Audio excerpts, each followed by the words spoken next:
Money गुरु मैं हूँ स्वाति रायना। बेटियां घर की लक्ष्मी होती हैं, ऐसा हम सब मानते हैं, लेकिन इस लक्ष्मी को भी जीवन के हर मोड़ पर लक्ष्मी की जरूरत पड़ती है, यानी पैसों की। प्राइमरी स्कूल की पढ़ाई से लेकर कॉलेज की पढ़ाई और फिर शादी ब्याह तक हर मोड़ और उम्र में पैसों की जरूरत तो होती ही है। तो फिर कैसे करें बेटियों के भविष्य की प्लानिंग? इसी पर चर्चा करने के लिए हमारे साथ आज मौजूद हैं जानी मानी फाइनेंशियल प्लानर पूनम रुंगटा। पूनम, बहुत स्वागत है आपका मनी गुरु में। कैसे हैं आप? Thank you Swati, very well, thank you. How are you? मैं बहुत अच्छी हूँ पूनम, और आज का जो टॉपिक है वो भी तमाम बेटियों के लिए बहुत अच्छा है, यहाँ तक कि उनके माँ बाप के लिए, उनकी बेटियों के लिए प्लानिंग की जो शुरुआत है उन्हें आज से ही कर लेनी चाहिए अपने शो के बाद, अगर उन्होंने अब तक इसके बारे में नहीं सोचा है। तो इसलिए सबसे पहले हम अगर पहले कदम से ही बात करें, जब घर में बेटी पैदा होती है तो आखिरकार क्यों पहले दिन से ही इस बात की एक माँ बाप में कह सकते हैं चर्चा शुरू हो जाती है, बात शुरू हो जाती है कि इसके भविष्य की अब हमें चिंता करनी है, भविष्य को सुरक्षित रखना है। देखिए स्वाति, मैं ये कहूंगी कि हमारी सोसाइटी में एक इविल है। This is a cultural evil in our society कि स्पेशली लड़की जब पैदा होती है तो माँ बाप को थोड़ा बर्डन सा लगता है कि अरे बेटी पैदा हो गई, अब तो इसके भविष्य की चिंता करनी पड़ेगी। जबकि मैं पर्सनली ये मानती हूँ, and over a period of years in my experience of financial planning, लड़का हो या लड़की, दोनों की ही प्लानिंग उतनी ही जरूरी है। किसी भी तरह का भेदभाव नहीं होना चाहिए। मगर जो होता है भेदभाव सिर्फ एक मुद्दे पे होता है, वो है लड़की की शादी। हमारे यहाँ इंडिया में ट्रेडिशनली लड़कियों की शादी करनी एक बहुत बड़ी जिम्मेदारी है, जिसके लिए माँ बाप को ये बोझ लगता है।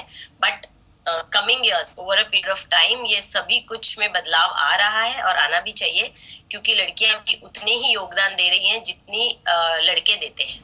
बिल्कुल सही कहा आपने पूनम, लेकिन मुझे ऐसा लगता है कि अब ये जो समाज की सोच है वो बदलती जा रही है, और जिस तरह हम देख रहे हैं कि बेटियां जितना आगे बढ़ रही हैं और देश का नाम भी रोशन कर रही है, ऐसे में हर एक जो माँ बाप है वो अपनी बेटी की चिंता नहीं बल्कि बेटी को आगे बढ़ाने का सपना ही देखता है।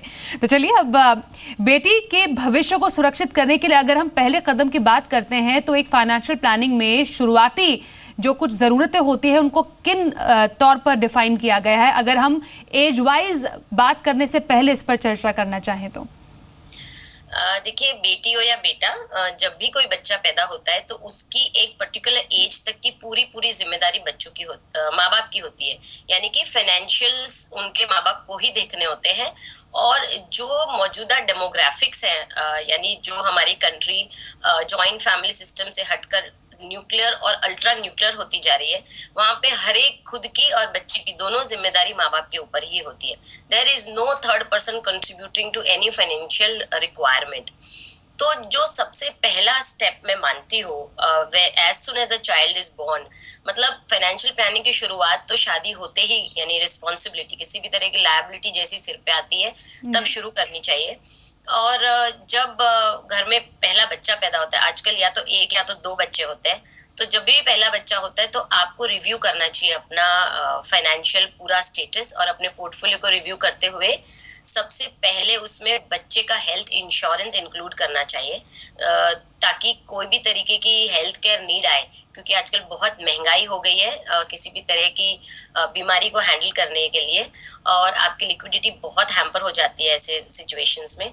तो आप पहले हेल्थ केयर इंश्योरेंस अपनी बढ़ाएं, और उसके बाद जो ब्रेड अर्निंग मेंबर्स हैं घर के, अगर माँ बाप दोनों कंट्रीब्यूट करते हैं बच्चे के रख रखाव में और घर के एक्सपेंसेस में, तो माँ और बाप दोनों को अपनी मौजूदा इंश्योरेंस कवर को बढ़ानी चाहिए।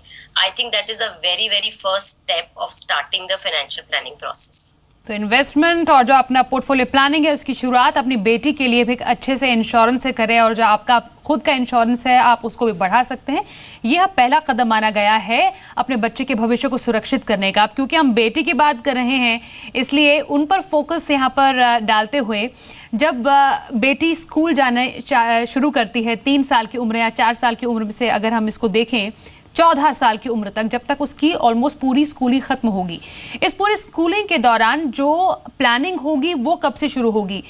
हमने शुरुआत में एक अच्छा इंश्योरेंस प्लान तो ले लिया, जब वो पैदा हुई है वहां से किया, लेकिन जब वो 3 साल की होती है, 3 साल से 14 साल की प्लानिंग में कौन कौन से जो स्टेप्स हैं वो फॉलो करने जरूरी है हर माँ बाप के लिए? देखिए, जैसे ही हम प्लानिंग की बात करते हैं तो हमें एक लॉन्ग टर्म पूरा अपना रोड मैप तैयार करना चाहिए। यानी बच्चा जब 3 साल से 15 साल तक स्कूलिंग में रहेगा तो आजकल माँ बाप बच्चे के पैदा होते ही काफी इनिशियल स्टेजेस में ये डिसाइड करते हैं कि बच्चा कैसी पढ़ाई करेगा। आजकल बहुत सारे ऑप्शंस अवेलेबल है। एसएससी बोर्ड होता है, फिर आईसीएससी बोर्ड होता है, फिर उसके बाद इंटरनेशनल बोर्ड्स होते हैं। डिपेंडिंग आपकी बच्ची की स्कूलिंग कैसी स्कूल से होगी, उसकी शुरुआत करते हुए आप अभी से एक सिस्टमेटिक ढंग से अपना फंड्स क्रिएट करते जाएं। तो जो आजकल हायर मतलब एजुकेशन की जो हायर नीड्स हो गई है, यानी महंगाई जो बढ़ती जा रही है, उसको आप बहुत आराम से मीट कर सकते हैं। आपका जो भी खर्चा होने वाला आपको दिखाई दिखता है, उसको बैकवर्ड काउंटिंग करते हुए आप एक म्यूचुअल फंड की बैलेंस स्कीम्स में, यानी जिसमें इक्विटी और डेट का दोनों का समावेश हो, वैसे प्लानिंग में इन्वेस्ट करें, क्योंकि इसमें लॉन्ग टर्म होराइजन नहीं मिलेगा आपको। सबसे शॉर्ट गोल जो बच्चे का होता है वो प्राइमरी एजुकेशन का होता है। तो उसकी तैयारी, इनफैक्ट सभी गोल्स की तैयारी हमें डे 1 से शुरू करनी चाहिए, मगर हम उसे धीरे धीरे अपने पोर्टफोलियो में इंक्लूड करेंगे। But the very first step should be starting an SIP, यानी systematic investment plan in a mutual fund.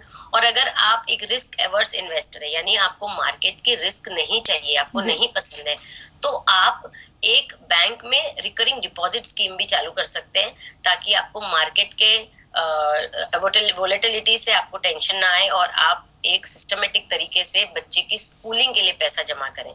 आपको करना ये होगा कि हर गोल के लिए एक इन्वेस्टमेंट को ईयर मार्क करना होगा, यानी एक गोल और एक इन्वेस्टमेंट, और उस गोल को उस इन्वेस्टमेंट के आने तक मॉनिटर करते हुए उसके ऊपर डिसिप्लिन तरीके से इन्वेस्टमेंट करना होगा। ऑल राइट पूनम, सही आपने बोला कि ईयर मार्क करना पड़ेगा हर एक गोल के हिसाब से, और अगर हम एक टाइम पीरियड सेट कर ले तो एक्चुअली अच्छा होता है बेटी के प्लानिंग के लिए आगे बढ़ने का। इनफैक्ट आपने एसआईपी की बात की, म्यूचुअल फंड्स में कुछ अगर फंड्स आपसे जानना चाहे जहां पर ऐसे लक्ष्य के लिए जो सिर्फ स्कूलिंग पे फोकस करता है, वहां पर बेहतरीन रिटर्न मिलेगा। देखिए, there are no particular funds की जो आपको स्कूलिंग के लिए फोकस करे या पर्टिकुलर गोल के लिए फोकस करे। ये आपको अपने रिस्क एपेटाइट को देखते हुए उसमें इन्वेस्टमेंट करना होगा। जैसे मैंने बताया कि शुरुआती में जो स्कूलिंग होती है और बच्चा पैदा होता है, उसके बीच में ज्यादा वक्त नहीं होता है। इसमें महज 3 साल, आजकल तो 2 साल में भी बच्चे स्कूल जाते हैं। तो बच्चे के पैदा होते ही आप एक बैलेंस फंड या गिल्ड फंड, जैसे HDFC का गिल्ड फंड है जो बच्चे के लिए स्पेशली डिजाइन किया हुआ, चिल्ड्रन एजुकेशन। इन फंड्स का नाम चिल्ड्रन फंड इसलिए है क्योंकि इनमें लॉक इन पीरियड होता है कि माँ बाप अपनी खुद की नीड के लिए उस पैसे को लिक्विडेट ना कर सके। इसी तरह इंश्योरेंस कंपनीज में भी स्पेशली चिल्ड्रन प्लान है, मगर जो चिल्ड्रन प्लान इंश्योरेंस की कंपनी के थ्रू आप इन्वेस्टमेंट के लिए लेंगे वो लॉन्गर टर्म के लिए लें। तो शॉर्टर टर्म में ऑलवेज आरडी या म्यूचुअल फंड एसआईपी आपको बहुत अच्छा वर्क करेगा। और साथ ही साथ आपके पास और भी डेट ऑप्शंस हैं और इक्विटी ऑप्शंस भी है, बट आपकी खुद की जो, यानी जो माँ बाप है बच्ची के, उनका रिस्क एपेटाइट कितना है, कैसा है, वो कितना रिस्क उठाते हैं मार्केट का, उसके ऊपर इन्वेस्टमेंट डिसीजंस बहुत डिपेंड करता है। एब्सोल्युटली। और इनफैक्ट गवर्नमेंट की तरफ से भी काफ़ी इनिशिएटिव आया, पहल की गई, बेटी बचाओ बेटी पढ़ाओ का जो पूरा एक कैंपेन है वो लॉन्च किया गया गवर्नमेंट की तरफ से, और इसी के तहत सुकन्या समृद्धि स्कीम हमें मिली, जो 10 साल की बेटियों के लिए काफ़ी पॉपुलर स्कीम बनती जा रही है। इसमें सबसे पहले निवेश 10 साल तक की उम्र तक बेटी के लिए अगर करना चाहे तो कैसे आगे बढ़े, और कितना फायदा इनफैक्ट देखा गया है इस पूरी स्कीम का इतने थोड़े टाइम में? स्वाति, ये one of the best plan, यानी बहुत ही बेहतरीन स्टेप है गवर्नमेंट का बेटी के भविष्य को, यानी specially for an conservative investor, बेटी के भविष्य का आगे यानी लॉन्ग टर्म प्लानिंग के लिए आप इसमें निवेश शुरू करें तो ये एक बहुत अच्छा इन्वेस्टमेंट इंस्ट्रूमेंट बन सकता है। इसमें कुछ नॉर्म्स हैं कि बच्चे के 10 साल की बच्ची यानी गर्ल चाइल्ड के लिए एक घर में सिर्फ 2 अकाउंट आप खोल सकते हैं।